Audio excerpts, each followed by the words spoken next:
آج ہمارا موضوع سخن ہے بائیکارب سوڈا، سوڈیم بائیکاربونیٹ اور کینسر۔ لوگ تو یہاں تک کہتے ہیں کہ ان چیزوں کے استعمال سے کینسر کا علاج بھی ممکن ہے اور مکمل شفا بھی۔ تو آئیے دیکھتے ہیں اس میں کتنی حقیقت ہے اور کتنا افسانہ۔ السلام علیکم، کلنگ کینسر کائنڈلی پر خوش آمدید۔ اور آج ہمارا موضوع سخن ہے بائیکارب سوڈا، سوڈیم بائیکاربونیٹ اور کینسر۔ اس بارے میں بہت سی چہمگوئیاں ہو رہی ہیں اور کچھ لوگوں کا کہنا ہے کہ بائیکارب سوڈا اور اس سے ملتے جلتے کیمیائی اجزاء کے استعمال سے کینسر کو ہونے سے روکا جا سکتا ہے، اور چند لوگ تو یہاں تک کہتے ہیں کہ ان چیزوں کے استعمال سے کینسر کا علاج بھی ممکن ہے اور مکمل شفا بھی۔ تو آئیے دیکھتے ہیں اس میں کتنی حقیقت ہے اور کتنا افسانہ۔ لیکن سب سے پہلے ایک نظر دوڑاتے ہیں انسانی جسم پر۔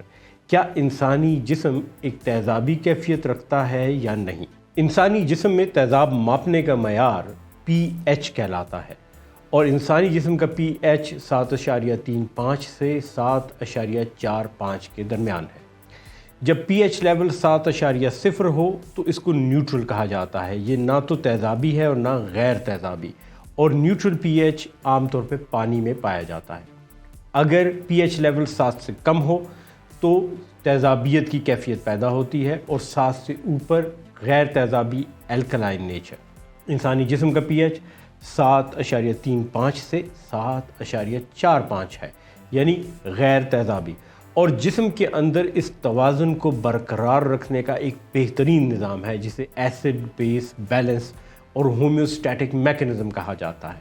اگر آپ کی خوراک میں یا جسم میں تیزاب کی کوئی بھی مقدار ہو تو انسانی جسم کے اندر یہ صلاحیت ہے کہ اسے مکمل طور پر ختم کر سکتی ہے، کیونکہ انسانی جسم 7.35 سے نیچے اور 7.45 سے اوپر زندہ نہیں رہ سکتا۔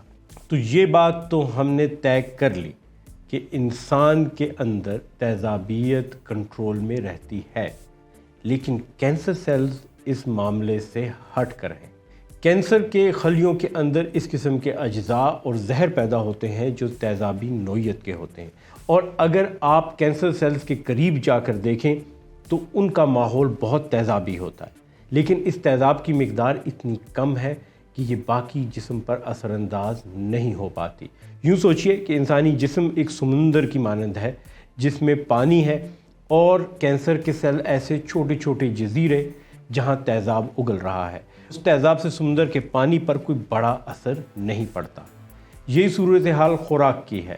اگر خوراک میں آپ تیزابی یا غیر تیزابی چیزیں لیں تو جسم کے مجموعی پی ایچ پر کوئی خاص فرق نہیں پڑے گا۔ اس لیے سوڈیم بائیکاربونیٹ اور دیگر غیر تیزابی غذاؤں کو کھانے سے کینسر کے علاج میں کوئی خاص فرق اور افاقہ نہیں ہوتا۔ جب بھی کوئی غذا کھائی جاتی ہے تو اس کا پہلا ٹھکانہ، پہلا مستقر آپ کا معدہ ہے، اور معدے کے اندر تیزاب پیدا ہوتا ہے جو آنے والی ہر غذا کو ہضم کرنے میں مدد دیتا ہے۔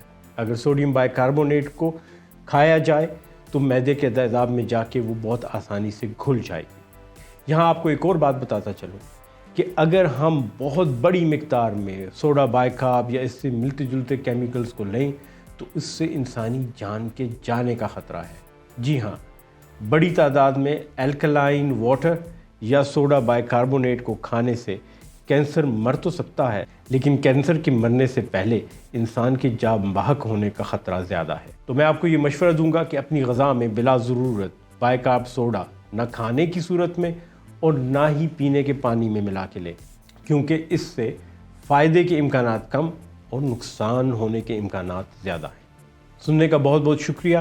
کلنگ کینسر کائنڈلی پر آتے رہیے، سبسکرائب کیجئے، بیل کا آئیکن دبائیے، اور اپنے دوستوں اور چاہنے والوں کو اس کے بارے میں خبر دیجئے، تاکہ میں اور آپ مل کر اس پیغام کو زیادہ سے زیادہ لوگوں تک پہنچا سکیں، اور ہم مل کر انسانی جانوں کو بچا سکیں، کیونکہ ہمارا مقصد ہے کینسر کو ہونے سے روکنا، اس کی تشخیص کرنا، علاج کرنا اور اس سے مکمل شفا حاصل کرنا۔ بہت بہت شکریہ۔ آئندہ تک کے لیے اجازت دیجیے گا۔ اللہ حافظ۔